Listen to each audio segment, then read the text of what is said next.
నమస్తే, welcome to our channel. నేను మెస్సేరి. తీన్మార్ మల్లన్న తెలంగాణ సర్కార్కి తన ఆస్తి మొత్తం రాసిచ్చాడని చెప్పేసి వార్తలు వస్తున్నాయి.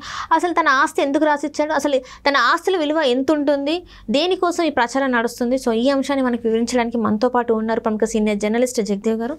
నమస్కారం సార్.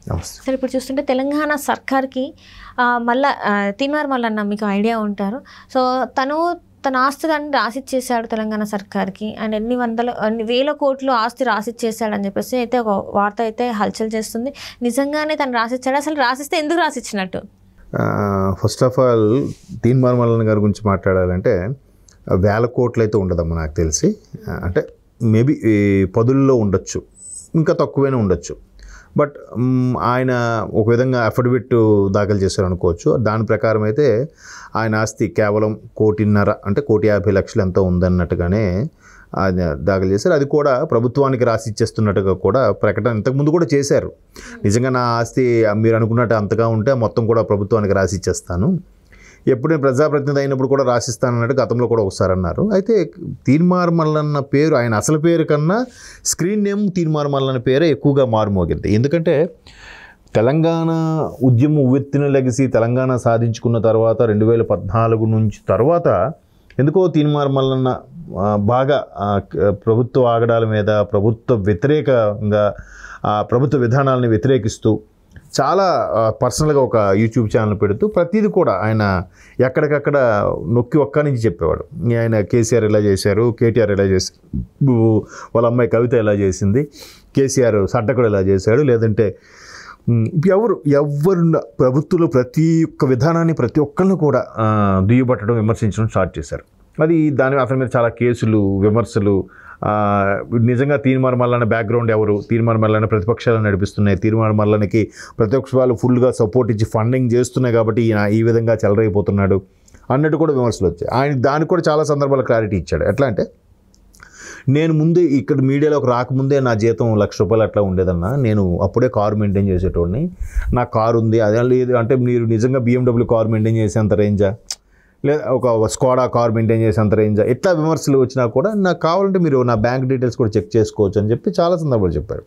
అయితే ఎప్పుడైతే రెండోసారి గెలిచిన తర్వాత కేసీఆర్ గారు రెండోసారి ప్రభుత్వాన్ని ఫామ్ చేసిన తర్వాత 2018లో అది మరి కాస్త ఉధృతంగా మారింది. మల్లన్న గారిది అదే వ్యతిరేకంగా మాట్లాడడం, దేనికి భయపడేవాడు కాదు. నేను ఎన్ని కేసులు వేసినా నేను భయపడను. ఈయన ఏది చెప్పినా ఇట్లా ఎత్తిపోతల పథకాన్ని మిషన్ భగీరథతో చేస్తున్నాము అంటే దానికి ఎలా చేశారు, లేదంటే ఉద్యోగులు ఫిట్మెంట్ ఎంత పెంచారు కేసీఆర్ ప్రభుత్వం అంటే దానికి, అంటే ప్రతి దానిలో కూడా ఒక కీ పాయింట్ లాగేవాడు ఆయన. కీ పాయింట్ లాగి దీన్ని ఇలా కూడా చేయొచ్చు, బట్ ఈయన ఇలాగే ఎందుకు చేశాడు, ఇక్కడ లబ్ధి పొందడానికి, ఆయన వ్యక్తులు లబ్ధి పొందడానికి, ఆయన తాల కుటుంబ సభ్యులు లబ్ధి పొందడానికి అన్నట్టుగా ప్రతిదీ కూడా తీన్మార్ మల్లన్న చేసేవారు. అయితే ఇటువంటి తీన్మార్ మల్లన్నకి జనరల్గా ఉంటుంది కదా, ఒక్కొక్కరికి ఒక్కొక్క జీలు ఉంటుంది. ఈయనకి రాజకీయాల్లోకి ప్రవేశించాలి, గతంలో కూడా ఒకసారి ట్రై చేశారు కానీ అవలే.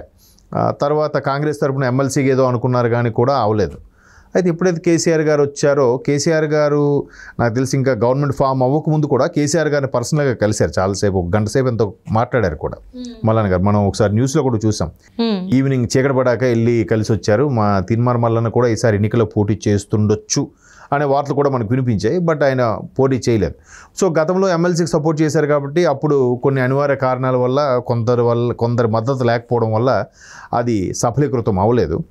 సరే, ఈసారి ఎమ్మెల్సీకి ఎలాగైనా ఎమ్మెల్సీకి చేద్దామని ముఖ్యమంత్రి రేవంత్ రెడ్డి గారు హామీ ఇచ్చినట్టున్నారు. దాని ప్రకారం ఆయనకి ఇప్పుడు మరలా ఉమ్మడి ఖమ్మం జిల్లాకు సంబంధించి ఏదైతే ఉందో దానికి ఎమ్మెల్సీ అభ్యర్థిగా కాంగ్రెస్ తరపున నిలబెట్టారు. సో మ్యాక్సిమం మల్లన్న అంటే ఒక బీఆర్ఎస్కి వ్యతిరేకంగా కాదు, పట్టభద్రులకు సంబంధించి కూడా కొంత క్రేజ్ అది ఉంది కాబట్టి ఆయనకి మీడియా పరంగా కానీ, ఆయన వాగ్దాటిగా మాట్లాడతాడు, ఎవరినైనా ప్రశ్నిస్తాడు బాగా అనే ఈ ఫీల్ ఉంది కాబట్టి సర్లే అని చెప్పి అనుకుంటున్నారు అందరూ. మేబీ అలాగానైతే పట్టభద్రులందరూ కూడా గంపగుత్తుగా ఆయనకి ఓటు వేసేసే అవకాశం ఉంది. ఆయన ఏకగ్రీవంగా గెలిచేయవచ్చు, అంటే ఏకగ్రీవం ఇన్ ద సెన్స్ ఎక్కువ మెజార్టీతో గెలవచ్చు అనేది ఒక సర్వే అనుకోండి ఒక విధంగా. ఆయన మీద కూడా కొన్ని రూమర్స్ ఉన్నాయి కదా సార్, అంటే బయట ఆయన దందాలు చేస్తాడు అది అని చెప్పేసి గతంలో కూడా ఆయన మీద కేసులు ఉన్నాయి, కొంతమంది ఆరోపించారు, బహిరంగంగానే ఆరోపించారు. మరి అందులో వాస్తవం లేదంటారా? మరి అది ఎంతవరకు వాస్తవం అనేది చెప్పి ఇంకా ఆయనే చెప్పాలి. జనరల్గా ఒక వ్యక్తి ఎదుగుతూ ఉన్నాడంటే ఆయనకి పొగడతలతో పాటు విమర్శలు కూడా టచ్ అవుతూ ఉంటాయి. బట్ మల్లన్న గారికి మీకు స్టార్టింగ్లోనే చెప్పాను, ఆయన కేసీఆర్ గారి మీద అంత ధైర్యం. ఇప్పుడు జనరల్గా ఇప్పటికీ కేసీఆర్ గారు ఎవరిని మీడియా వాళ్ళు కూడా ప్రశ్నించాలంటే గతంలో కూడా మనం చూసాం, ప్రధానమంత్రి వస్తేనే కానీ వచ్చినా కూడా ఈయన వెళ్ళలేదు ఆయన కలవడానికి. తర్వాత మీడియా మిత్రులు అడిగిన ప్రశ్నలకి ఒక ట్రోల్ కూడా అయింది, ఏ రాహుల్ మొత్తం ఆస్తిని ఇస్తే సరిపోద్దా, వీళ్ళకి ఏమాత్రం ఇస్తే సరిపోద్దా అన్నట్టుగా కూడా. అంగన్వాడీ వాళ్ళకు సంబంధించి దేనికో ఎంత ఇస్తాము అని అంటే, అంతెందుకు సార్ అది ఎక్కడ సరిపోతుందంటే మరి ఏమిటో చెప్పా మొత్తం ఇచ్చేయమంటావా. అట్లా ఆయన ఎంత నిక్కచ్చిగా మాట్లాడే మనిషి అయినప్పటికీ మీడియా మిత్రులు కొంతమంది ఆ ప్రశ్న అడగడానికి కూడా జంకేవారు. సో అట్లాంటిది ఏ జంకు లేకుండా అతని మీద ఎన్ని కేసులు బనాయించిన, ముఖ్యమంత్రి స్థాయి వ్యక్తిని ఈ విధంగా నిందించారు, ముఖ్యమంత్రి స్థాయి వ్యక్తిని ఈ విధంగా దూషించారని చెప్పి చాలా వరకు పరువు నష్టం సంబంధించిన కేసులు వేసినప్పటికీ కూడా ఆయన ఎక్కడ వెనకడుగు వేయలేదు, తగ్గలేదు.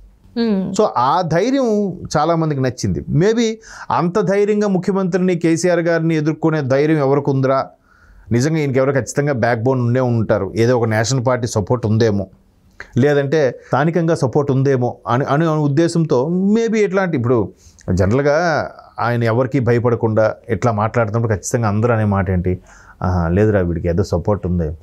అంటే జైల్లో కూడా పెట్టించారు కదా, 74 రోజులు ఆయన జైల్లో ఉన్నాడు, మీరు చూసారో లేదో. కేసులు అరెస్టులు అన్నీ జరిగాయి కాదనట్లేదు. ఇప్పుడు ఇండస్ట్రీలో కూడా చూడండి, ఒక మనిషి ఎవరికి పరిచయం లేని వ్యక్తి సడన్గా ఎదుగుతూ ఉన్నాడంటే వీడికి ఎవడో గాడ్ ఫాదర్ ఉండే ఉంటాడు రా, వీడి వెనక ఎవడో, వీడికి అంత ఈ వరుసగా ఈ సినిమాలు ఎలా ఆఫర్స్ వస్తున్నాయి. ఇప్పుడు కిరణ్ అబ్బవరం ఒక కొత్త హీరో ఉన్నారు, ఆయనకి వరుసగా చాలా సినిమాలు తీశాడు. ఆయన ఒక సాధారణ కుటుంబం నుంచి వచ్చిన వ్యక్తికి అన్ని సినిమాలు ఎట్లా సాధ్యం, ఆయనే ఎందుకు పెట్టుకు తీయాలి, ఇంకెవరు లేరా, ఇంకెవరు హీరోలు కారా అని సందేహాలు వస్తాయి. ఏమో ఆయనకున్న కాంట్రాక్ట్స్ ఏంటో, ఆయన ఎంతమందిని ఒప్పించగలిగాడో, ఎంతమందిని మెస్మరైజ్ చేయగలిగాడో. అలాగే తీర్మార్ మల్లన్న అనే వ్యక్తి నేను ఎలాగ పోరాడతా, నాకు వచ్చిన క్రేజ్ నాకు వస్తుంది, నాకు ఆ పోయిన ఆస్తి పోతే పోయింది, లేకపోతే నా బతకడానికి నాకు ఉంది అనుకుని కూడా చేయొచ్చు కదా.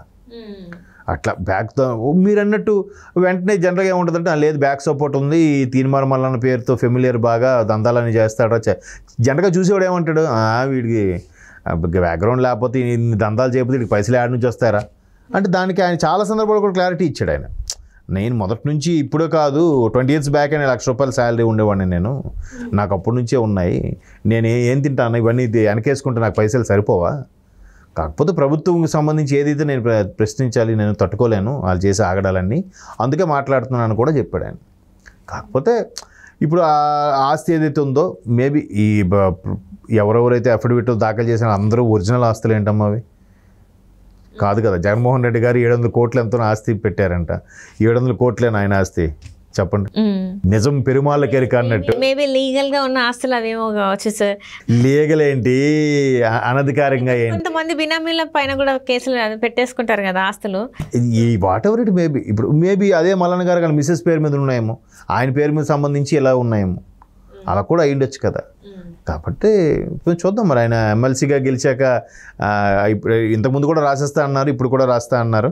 ఇప్పుడు ఆయన రాసిన తర్వాత అది ఎంత సెన్సేషన్ అవుతుందో తిరిగి ప్రభుత్వానికి ఇవ్వడం అనేది, అది కూడా ఒక, ఇప్పుడు మీరు అన్నట్టు పోనీ ఆయనకి ఏమీ లేదు, మిగతా అంత బినామీ మీద ఉన్నాయి, 1.5 కోటి ఉందనుకుందాం, ఆ 1.5 కోటి ఎందుకు ఇవ్వాలి ప్రభుత్వానికి, ఇస్తున్నాడంటే గొప్ప విషయమేగా.